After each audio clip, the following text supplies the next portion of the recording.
The screaming started before anyone saw the guns. Amara Hassan was ladling her grandmother's lamb stew into paper bowls when the first siren pierced through the cheerful chatter of the Riverside Community Center potluck. Her 7-year-old daughter Layla looked up from the craft table where she'd been making friendship bracelets with 3 other children, her dark eyes wide with curiosity, rather than fear. Not yet, anyway. "Mommy, what's that sound?" Layla asked in her careful English, the slight accent from her first 5 years in Somalia still coloring her words. Before Amara could answer, the double doors burst open with such force that they slammed against the walls. 6 police officers stormed in, weapons drawn, their shouts cutting through the warm Saturday afternoon like glass through silk. "Everyone on the ground. Now hands where we can see them." The folding table collapsed under Amara's grip, sending bowls of stew crashing to the linoleum floor in an explosion of ceramic and sauce. Around her, families who had gathered to share food and stories from their diverse backgrounds. Mexican tamales, Ethiopian injera, Ukrainian borscht. American apple pie now dove for cover behind overturned tables and scattered chairs. But the officers weren't looking at the crowd. They were looking at her. 3 weeks earlier, on a Tuesday morning that had started like any other, Amara Hassan stood in the checkout line at Murphy's Grocery with her weekly shopping list and a growing sense that someone was watching her. She turned to find a middle-aged white woman with perfectly styled blonde hair and a Louis Vuitton purse studying her with the kind of intense scrutiny usually reserved for suspicious packages at airports. The woman's name tag from the Community Center volunteer orientation, where Amara had been helping new refugee families navigate the registration process, read Karen Whitmore.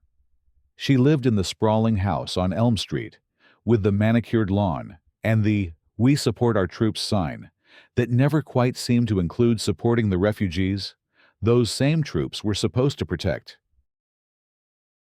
"That's quite a cart full," Karen said, her voice carrying the artificial sweetness of saccharine. "Big family." Amara smiled politely, as she'd learned to do in her 3 years in America. "We're having people over for dinner. My husband's cousins just arrived from the camp in Kenya." "Oh," the word dropped like a stone into still water.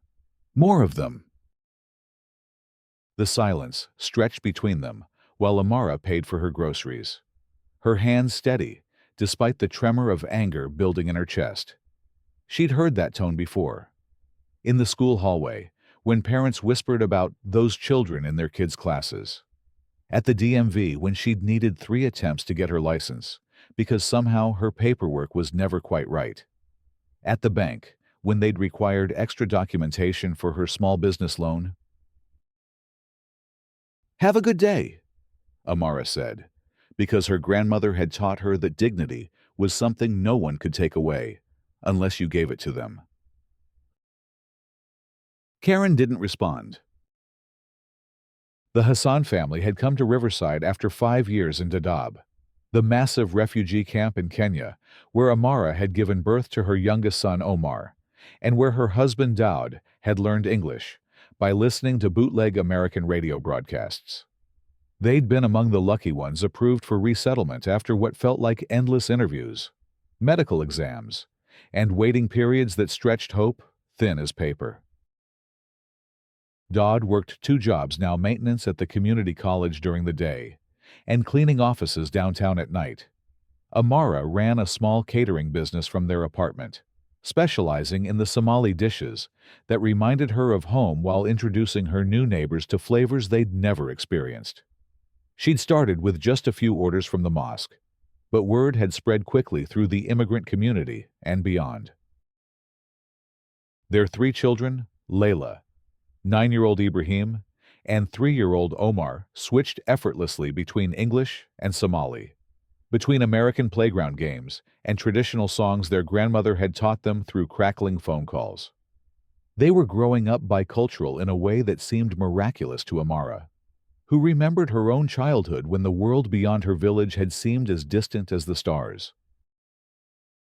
The family had found community at the Riverside Community Center, a converted school building that served as a hub for everything from citizenship classes to children's programs, to the monthly potluck dinners where dozens of families gathered to share food and stories.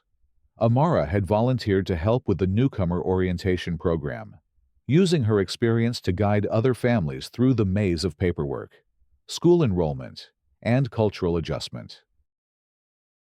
It was at one of these orientation sessions that she'd first encountered Karen Whitmore's particular brand of helpful racism.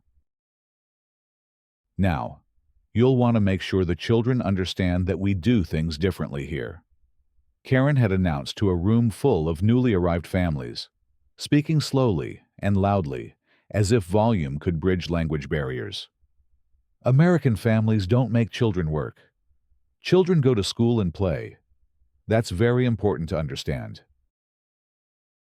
Amara had bitten her tongue, watching the confusion and hurt on the faces of parents who had risked everything to give their children better opportunities. Later, she'd quietly told the families in Arabic and Somali that Karen meant well, but didn't understand their experiences. But Karen had been watching. Karen had been listening. And Karen had been forming opinions that hardened like cement in her mind. The incident that would change everything began with something as innocent as a raffle ticket. The Riverside Community Center held a monthly raffle to raise funds for their programs, with donated prizes from local businesses. The November raffle featured a weekend getaway to a mountain cabin, something Karen had been hoping to win for months. She'd bought 20 tickets, more than anyone else, and made sure everyone knew about her generous contribution. "I really think this could be our year," she told her friend Margaret at the coffee station, her voice carrying across the room. "Dave and I haven't had a proper vacation since his surgery, and the cabin would be perfect. Plus, I've donated so much time to this place." When volunteer coordinator Sarah Martinez announced the winning ticket number, Karen was already reaching for her purse, already planning which weekend in December would work best for their getaway. "B47-23. Sarah called out, "Do we have B47-23? Across the room, Layla Hassan jumped up from the children's table, where she'd been drawing pictures with her younger brother Omar. Mama, I think that's ours."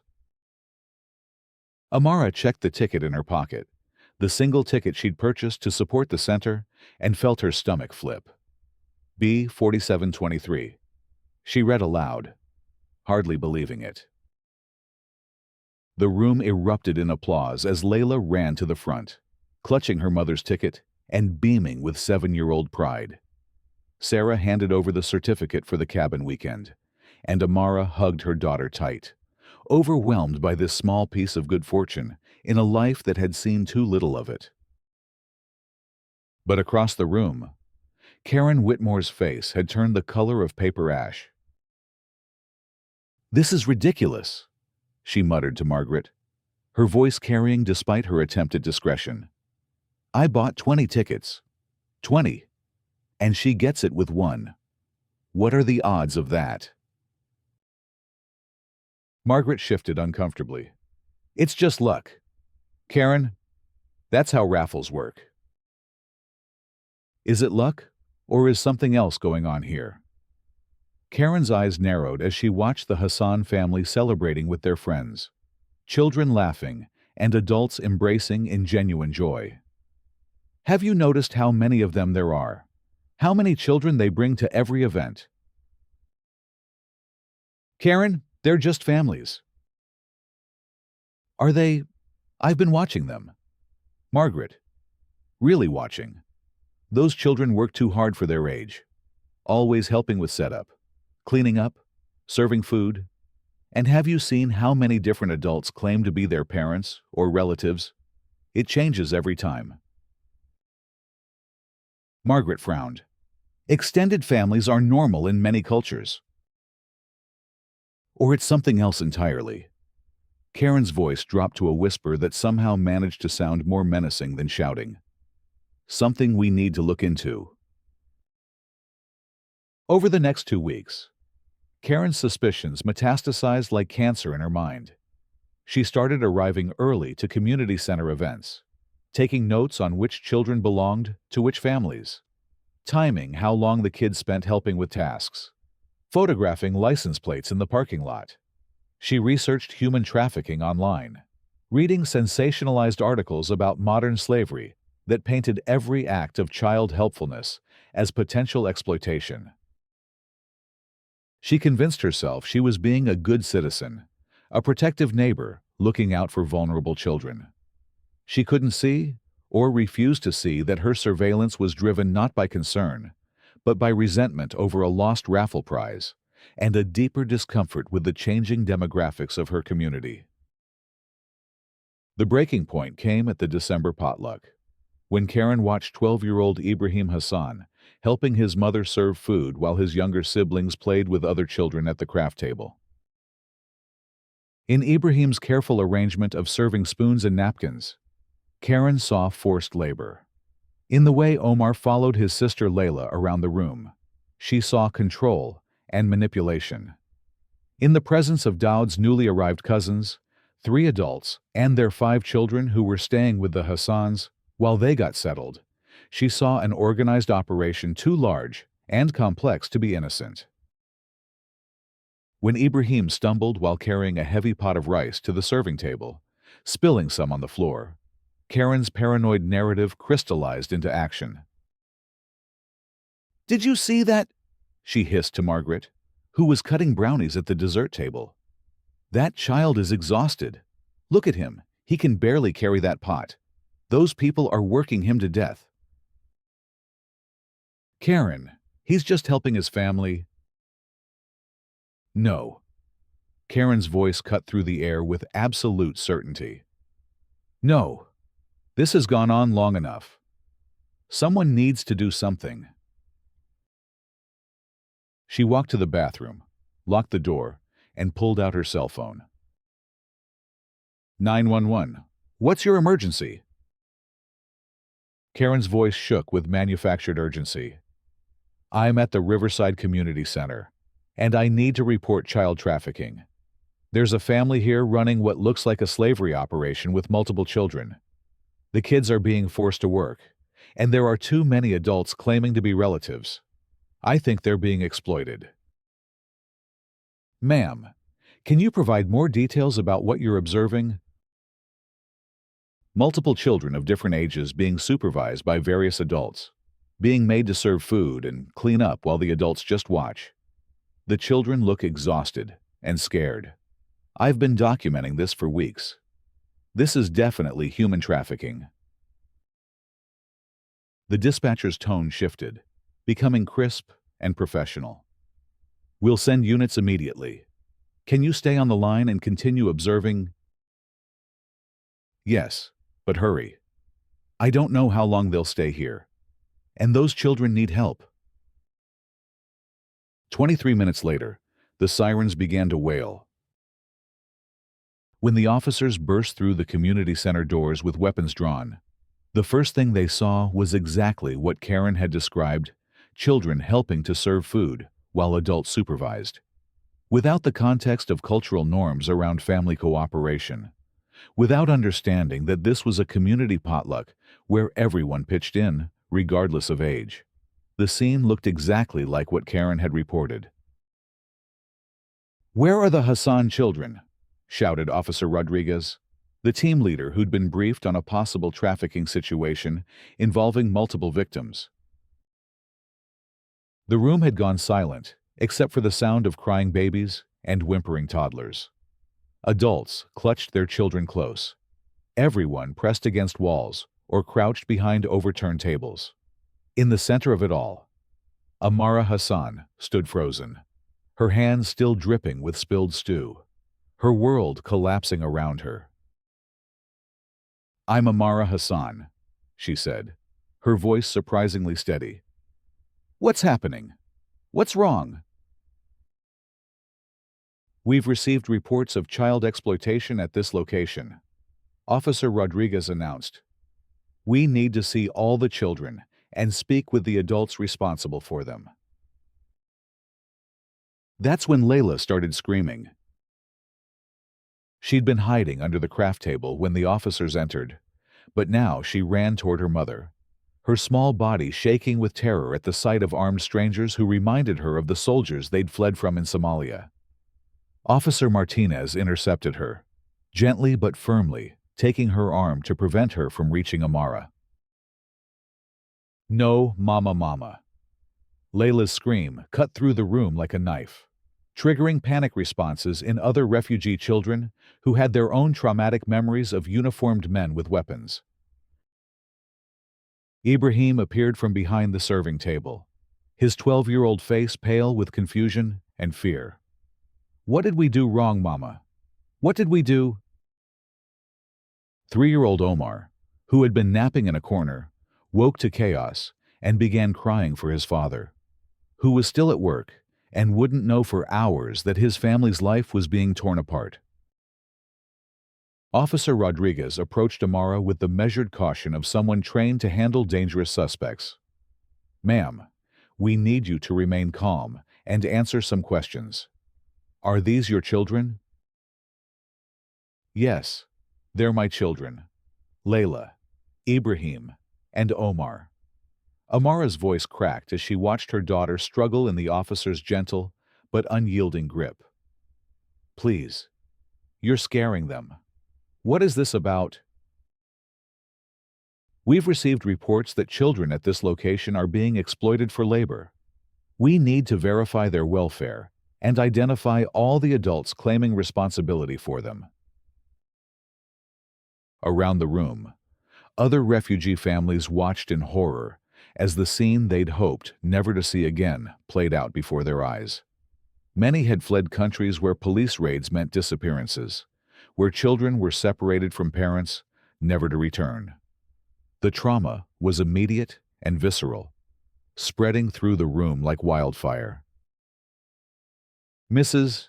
Chen, who ran the center's English conversation group, tried to intervene. Officer, there's been some mistake. This is just a community potluck. The Hassan family are wonderful people. Ma'am, please step back. We need to conduct our investigation without interference. That's when Karen Whitmore made her fatal error. Unable to contain her sense of vindication, she approached Officer Rodriguez with her phone full of photos and her notebook full of observations. I'm the one who called. I've been documenting their operation for weeks. Look. She showed him a photo of Ibrahim carrying the pot of rice. That child is being forced to do adult work, while they just stand around and watch. Officer Martinez, who had been gently questioning Layla, looked up sharply. The little girl had been explaining through her tears that she was helping Mama with the party, just like all the kids helped their families at the center. It was a story that matched what Martinez was seeing around the room, children of all backgrounds helping their parents with typical potluck activities. Ma'am, Martinez said to Karen, can you show me specifically what made you believe this was trafficking, rather than children helping their families? Karen's eyes lit up with the fervor of the righteous. It's too organized. Too many children. Too many adults claiming to be relatives. And look at them. She gestured toward the Hassan family, who were now all being questioned separately by different officers. They're not acting like a normal family would. Officer Martinez looked around the room, noting that every family present seemed to have children helping with setup or cleanup, that extended family groups were common among several ethnic communities, and that the suspicious behavior Karen was describing looked exactly like what he'd expect from people who'd been suddenly confronted by armed police. But the investigation had to continue. Protocol demanded it. Social worker Janet Morrison arrived 20 minutes later, her clipboard ready and her expression grim. She'd been briefed on a possible trafficking situation involving multiple children, and she came prepared to document evidence of exploitation and arrange emergency placement if necessary. What she found instead was a family potluck that had been transformed into a nightmare. Layla Hassan sat in a corner with Officer Martinez, still crying, but now answering questions in her careful, school-practiced English.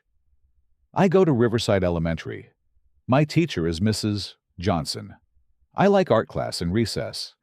Ibrahim goes to middle school and he's really good at math. Omar goes to daycare at the center on Tuesdays and Thursdays when Mama works." The social worker's frown deepened as she listened. These weren't the responses of exploited children. These were normal kids talking about normal kid activities. Ibrahim, questioned separately, provided his school schedule, his teachers' names, his favorite subjects, and a detailed explanation of why he'd been helping serve food. "It's a potluck. Everyone helps. That's what families do at these things. Omar was being cranky, so I helped Mama carry the heavy stuff. She makes the best rice anyway, and everyone always wants seconds." Morrison pulled out her phone and made a call. "This is Janet Morrison, Child Services. I need verification of enrollment for 3 children, Layla Hassan, Ibrahim Hassan, and Omar Hassan at Riverside Elementary and Little Stars Daycare. Yes, I'll wait." 5 minutes later, she had confirmation that all 3 children were enrolled, attended regularly, had no concerning reports from teachers or counselors, and showed normal developmental and academic progress. She approached Officer Rodriguez with growing concern about the situation they'd walked into. "The children are all enrolled in appropriate schools and programs. Their responses indicate normal family relationships and activities. I'm not seeing indicators of exploitation." Meanwhile, Daud's cousins Yasir and Halima and their children were being questioned about their relationship to the Hassan family and their presence in the United States. Their documentation was solid, valid visas, recent arrival stamps, sponsor letters from local resettlement agencies, and registration with social services for their own orientation programs. "We stay with Cousin Daud until we find apartment," Yasir explained in careful English. "Very normal for families. We help with dinner. They help us learn American systems. Is good arrangement until we have own place." Officer Rodriguez was beginning to understand that they'd responded to a call that had been built on cultural misunderstanding at best, deliberate deception at worst. But they had to complete their investigation. The turning point came when Mrs. Chen provided the officers with the sign-in sheet for the potluck, showing that 15 different families had brought children to help with setup, serving, and cleanup. She also provided the community center's records, showing the Hassan family's extensive volunteer work, Amara's role in the newcomer orientation program, and the children's participation in after-school programs and summer camps. "This family has been nothing but positive contributors to our community," Mrs. Chen explained, her voice shaking with anger at what was happening. "Amara teaches cooking classes. Daud helps with building maintenance. The children participate in our youth programs. They're exactly the kind of family this center was designed to serve and support." Social worker Morrison made a second call, this one to the children's schools. Within 30 minutes, she had spoken with Layla's teacher, Ibrahim's guidance counselor, and the daycare director who knew Omar well. All reported happy, well-adjusted children with no signs of neglect, abuse, or exploitation.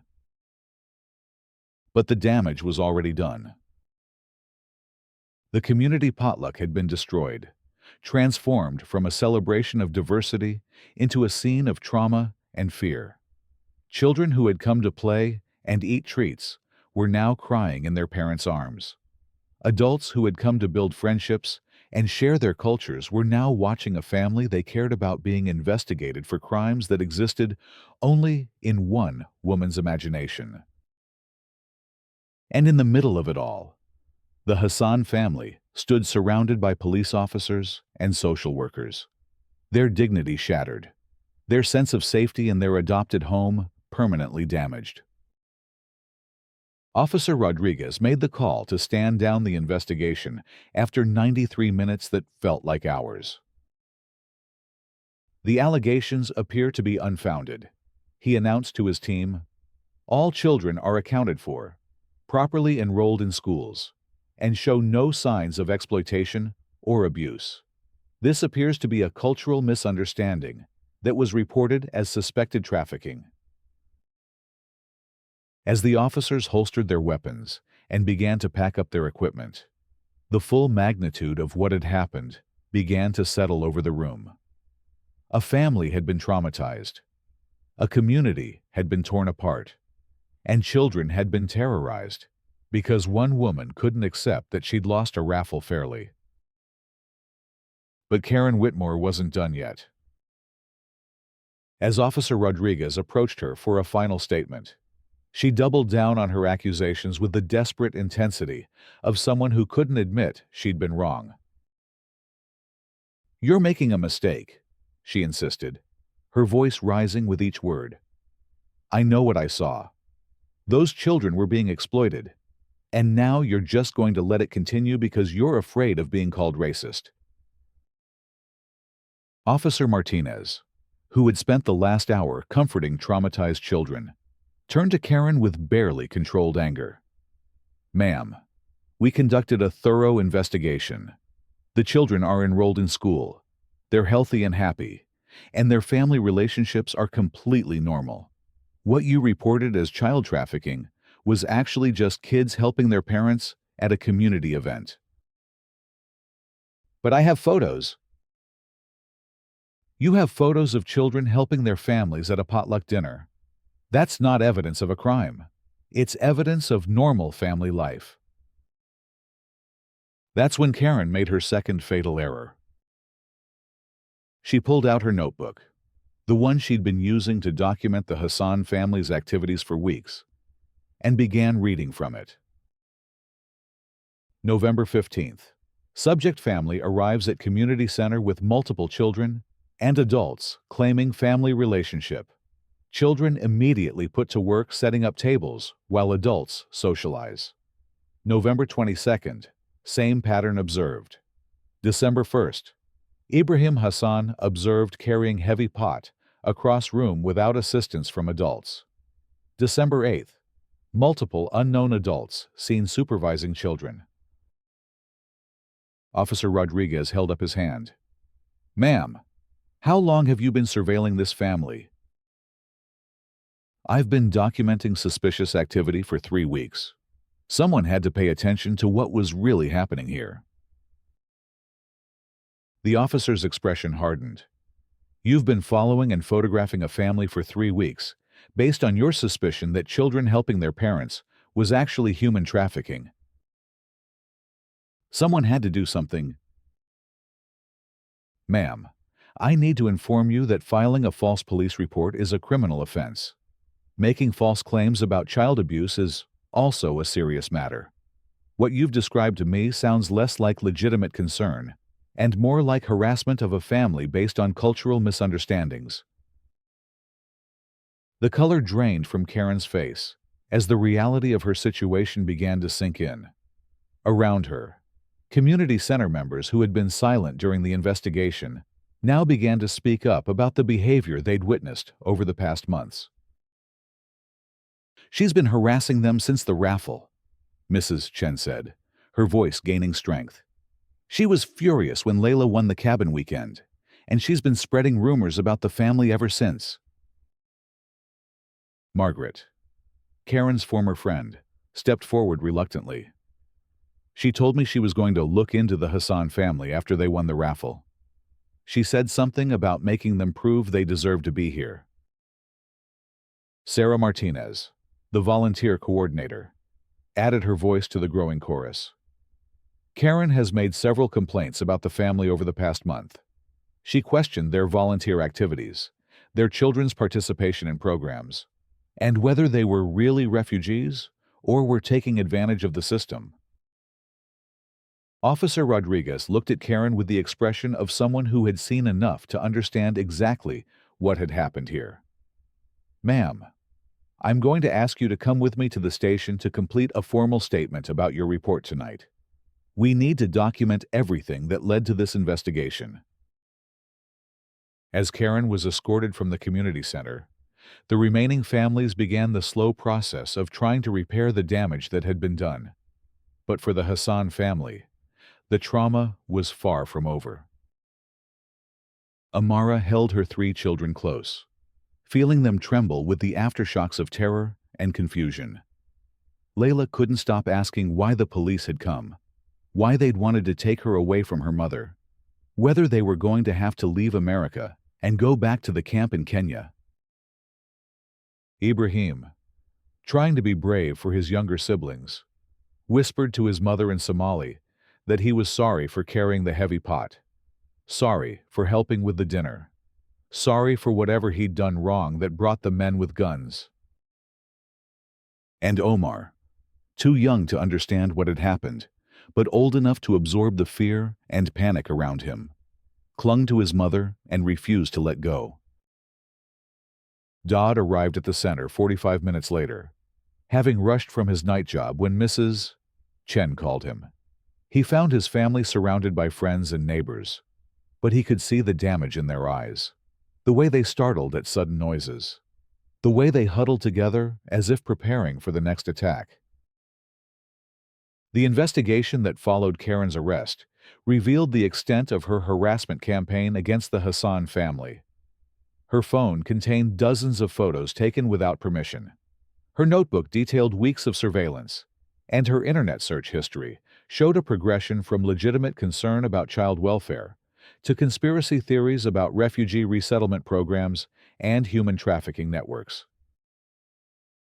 Detective Sarah Williams, who handled the case, had seen this pattern before. It starts with a legitimate grievance in this case, losing a raffle, and escalates into a persecution campaign, where every normal behavior gets reinterpreted as evidence of wrongdoing. The subject becomes so invested in their narrative that they can't see reality anymore. Karen was charged with filing a false police report, harassment, and reckless endangerment of children for the psychological trauma caused by the raid she had initiated. The district attorney's office took the case seriously, understanding that false reports of child trafficking not only wasted law enforcement resources, but also undermined legitimate efforts to protect actual victims. The legal proceedings took 6 months, during which the Hassan family struggled to rebuild their sense of safety in the community they had hoped to call home. The children required counseling to deal with the trauma of the police raid. Amara's catering business suffered as some clients worried about associating with a family that had been investigated, and Dodd found himself constantly looking over his shoulder, wondering if they were still being watched. But something else was happening in Riverside during those 6 months. The community that had witnessed the destruction of the December potluck began to organize around the Hassan family with a fierceness that surprised everyone, including themselves. Mrs. Chen started a fundraising campaign to help with the family's counseling costs and lost income. Within a week, they had raised enough money not just for the Hassans, but to provide trauma counseling for all the families who had been present during the raid. Sarah Martinez organized a series of cultural competency workshops for law enforcement and social services, using the Hassan case as an example of how cultural misunderstandings could escalate into serious harm. The workshops were so successful that they were adopted by the county and eventually became standard training. Margaret, Karen's former friend, became one of the Hassan family's strongest advocates, driven by guilt over her failure to stop Karen's campaign and determination to make amends. She organized English conversation groups, specifically designed to help refugee families navigate cultural differences and avoid the kind of misunderstandings that had led to the investigation. Most importantly, the refugee community itself began to organize more effectively, creating networks of support and advocacy that ensured no family would face such persecution alone again. When Karen's trial finally began, the courtroom was packed with community members who came to support the Hassan family and to bear witness to the consequences of weaponized prejudice. The prosecution presented a clear case. Karen had initiated a false report based not on genuine concern for child welfare, but on personal resentment and cultural prejudice. Her weeks of surveillance, her failure to seek clarification or education about unfamiliar cultural practices, and her escalation to criminal allegations showed a pattern of harassment that had caused serious harm to innocent people. Karen's defense attorney tried to argue that her client had acted out of genuine concern for children, but the evidence of her real motivations was overwhelming. The timeline showed that her investigation began immediately after losing the raffle. Her surveillance notes revealed assumptions based on stereotypes, rather than observations of actual wrongdoing, and her failure to speak with teachers, social workers, or other community members who knew the family well demonstrated that she had been seeking confirmation of her biases rather than truth. The most powerful testimony came from the Hassan children themselves. Layla, now 8 years old and more confident in English, spoke clearly about the night that had changed her family's life. The police came with guns, and they wanted to take us away from Mama. I was scared they were going to hurt us like the soldiers back home. I didn't understand why helping with dinner was bad. In Somalia, children always help their families. It's how we learn and how we show love. Ibrahim, now 13 and articulate beyond his years, addressed the court with the gravity of someone who had been forced to grow up too quickly. Mrs. Whitmore never talked to us. She never asked us if we were okay or if we needed help. She just watched us and decided we were victims because she didn't understand our family. If she had really cared about our welfare, she would have gotten to know us instead of spying on us. Even Omar, now 4 years old, contributed to the family's impact statement through his drawings, pictures of police officers with angry faces, of his family crying, of himself hiding under tables. The visual representation of a preschooler's trauma was more powerful than any verbal testimony could have been. But perhaps the most significant moment came when Amara Hassan herself took the stand to address her family's experience. "We came to America to escape violence and persecution," she said, her voice steady despite the emotion behind it. "We thought we had found safety here. We thought we had found a community that would welcome us and help us build a new life. When Mrs. Whitmore called the police on us, she didn't just frighten my children. She reminded us that safety is not guaranteed, that our place in this country is still questioned, that we are still seen as outsiders who must prove our innocence, rather than neighbors who deserve basic respect." She paused, looking directly at Karen, who sat at the defendant's table with her head down. But she also showed us something else. She showed us how strong our community could be when it came together to support us. She showed us that for every person who sees us as a threat, there are 10 who see us as family. Her actions were meant to divide us, but they ended up bringing us closer together. The jury deliberated for less than 2 hours. Karen Whitmore was found guilty on all charges. She was sentenced to 6 months in jail, 2 years of probation, 200 hours of community service with refugee resettlement organizations, mandatory cultural competency training, and an order to pay $15,000 in damages to the Hassan family for their trauma counseling and lost income. Judge Patricia Coleman's sentencing statement became a landmark moment in the community's ongoing conversation about prejudice and accountability. Mrs. Whitmore, your actions went far beyond filing a false report. The judge said, you conducted a sustained campaign of harassment against a family based on cultural differences you made no effort to understand. You weaponized law enforcement and child protective services against people whose only crime was winning a raffle you wanted to win yourself. Your false report wasted valuable police resources, traumatized innocent children, and damaged the trust between refugee families and the very institutions meant to serve them. She continued, this court recognizes that cultural competency is a learning process, and misunderstandings can happen innocently. But what happened here was not innocent misunderstanding. This was willful ignorance escalating to malicious prosecution. The sentence reflects not just the legal violations, but the serious harm caused to a family and a community. The most meaningful consequence, however, came from the community itself. Karen was banned from all community center activities and programs. Her volunteer position was terminated. The country club where she was a member received so many complaints about her actions that they quietly encouraged her to resign. Several of her longtime friends and neighbors began to distance themselves, unwilling to be associated with someone who had so publicly demonstrated such harmful prejudice. But the real transformation happened in how the community came together in the aftermath. 6 months after Karen's conviction, the Riverside Community Center held its first annual Unity and Understanding celebration. Designed specifically to showcase the diversity that made their neighborhood strong. The Hassan family was invited to be the guests of honor, and Amara was asked to serve as the keynote speaker for the event.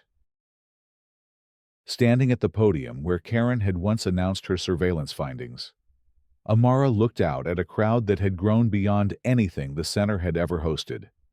Refugee families sat next to longtime residents. Children who had been traumatized by the police raid now played together with kids from every background represented in Riverside. Adults who had once been strangers now greeted each other as neighbors and friends. A year ago, someone tried to destroy my family because she could not see us as human beings worthy of dignity and respect. Amara began, her voice carrying clearly through the packed room. She saw our differences as threats instead of gifts. She saw our children's helpfulness as exploitation instead of love. She saw our extended family as suspicious instead of beautiful. The room was completely silent, everyone hanging on her words. But her hatred did something she never intended. It brought all of you together to defend us. It showed our children that there are more good people than bad people in the world. It taught us that home is not just a place where you are safe, but a place where others will fight to keep you safe. She gestured to her children, who sat in the front row. Layla was now confident and outgoing. Her trauma transformed into resilience and determination to help other newcomer children. Ibrahim had become a peer mediator at his middle school, using his experience to help resolve conflicts and build bridges between different groups. Omar, now thriving in kindergarten, was too young to remember the details of that terrible night, but old enough to understand that his community had protected his family when they needed it most. Mrs. Whitmore wanted to prove that we didn't belong here. Amara concluded. Instead, she proved that we do belong here, that you would stand with us, and that love is always stronger than hate. She tried to destroy our community, but instead, she helped us build it stronger than ever before. The applause that followed wasn't just appreciation for her words. It was a celebration of what they had all learned and built together. The Unity and Understanding celebration became an annual tradition, growing each year as more families joined the community and more longtime residents embraced the diversity that enriched their neighborhood. The Hassan family became beloved fixtures, with Amara's catering business thriving, Dodd earning promotion to head of facilities at the community college, and their children growing up as confident bicultural Americans who served as bridges between communities. Karen Whitmore completed her sentence and eventually moved away from Riverside, unable to rebuild her reputation in a community that had seen the consequences of her actions. But even her story became part of the neighborhood's growth, a cautionary tale about the power of unchecked prejudice and the importance of choosing understanding over suspicion. 3 years later, when a new wave of Afghan refugee families arrived in Riverside, the community was ready. The cultural competency training had become standard for all volunteers. The support networks were in place. The understanding that differences were strengths rather than threats had become deeply embedded in the community's culture. And at the center of it all was the Hassan family, now serving as mentors and advocates for newly arrived families, helping them navigate not just the practical challenges of resettlement, but the emotional challenges of building trust in a new home. The community center's walls now displayed photos from unity and understanding celebrations, citizenship ceremonies, graduation parties, and wedding receptions that showcased the rich diversity of Riverside. But the most prominent display was a simple plaque installed near the entrance, with words that had become the community's unofficial motto: "When we see differences as threats, we become smaller. When we see differences as gifts, we become stronger. This is a place where everyone belongs." The plaque was dedicated to the Hassan family, but it belonged to everyone who had learned and grown through the events that had started with hatred and false accusations, but ended with understanding and genuine community. On quiet Saturday afternoons, when families gathered for potluck dinners that now regularly drew over 100 people, Amara Hassan would sometimes pause in her serving to look around the room. She would see children from a dozen different countries playing together, adults sharing recipes and stories, teenagers tutoring each other in multiple languages, and elderly residents learning traditional dances from the youngest community members. It was everything Karen Whitmore had tried to destroy, transformed into something more beautiful than anyone could have imagined. And in that transformation, in that resilience and growth, lay the true victory, not just over prejudice and hatred, but for the power of community to heal, protect, and celebrate the very diversity that makes it strong. The story of that terrible December night became part of Riverside's history, but not as a tragedy.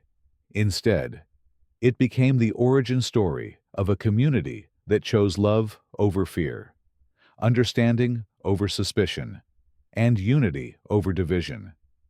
It became proof that even the worst intentions could be transformed into the most beautiful outcomes when people decided to stand together instead of apart. And every month, when the raffle numbers were called at the community center potluck, everyone cheered for the winners no matter who they were, no matter where they came from, no matter how many tickets they had bought, because they had learned that true victory isn't about getting what you think you deserve. It's about celebrating when others receive the gifts that make the whole community stronger.